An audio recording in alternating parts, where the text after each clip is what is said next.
For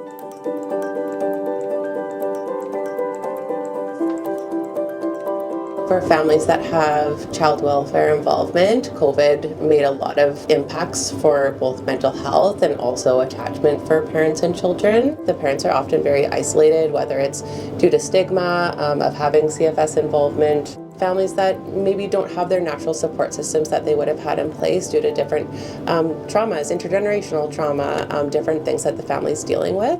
Acorn Family Place is located here in Winnipeg. We're on Treaty 1 territory, which is the traditional territory of the Anishinaabe, the Cree, the Oji-Cree, Dakota, and Dene peoples, and the homeland of the Métis Nation. And we are a family resource center in inner city Winnipeg that works primarily with families with children aged 0 to 6.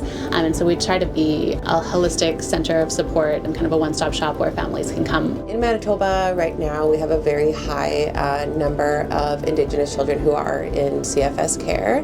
About 90% is where we're sitting right now, and so the issue that we're hoping to address long term is to reduce the number of children that are in care and really make sure that we are providing culturally safe and appropriate programming for Indigenous families in our community. We have a lot of different services, from counseling to personal development, supports, systems navigations, basic needs. But until we developed the wraparound program, we didn't have a specific program that really focused on supporting families that had CFS involvement. The program is really family-led and family-centered, and so it looks a little bit different for everyone. Families look different, right? That might be a grandparent that we're working with to connect with their grandchild and support them. It might look like working with a larger family that has multiple generations. We support people through a harm reduction, trauma-informed lens. So that means not providing judgment. It means hearing people and understanding that they're the experts of their own lives, and then doing everything that we can do to support them in meeting their goals. That might be goals that are related to their child welfare system. Case plans could be things like helping to advocate to their workers at CFS, or helping to advocate for things like getting into a treatment program or getting into a counseling program. The other side of the wraparound program is breaking down that social isolation. So there's a lot of stigma, potentially shame associated with child welfare system involvement. And so having the connection between peers, families who are maybe going through similar things where they can come together. We've developed a weekly program where people will come, and it's led by participants, and it's a peer connection group. We call it the wraparound drop-in. We'll have participants in the program lead cultural events.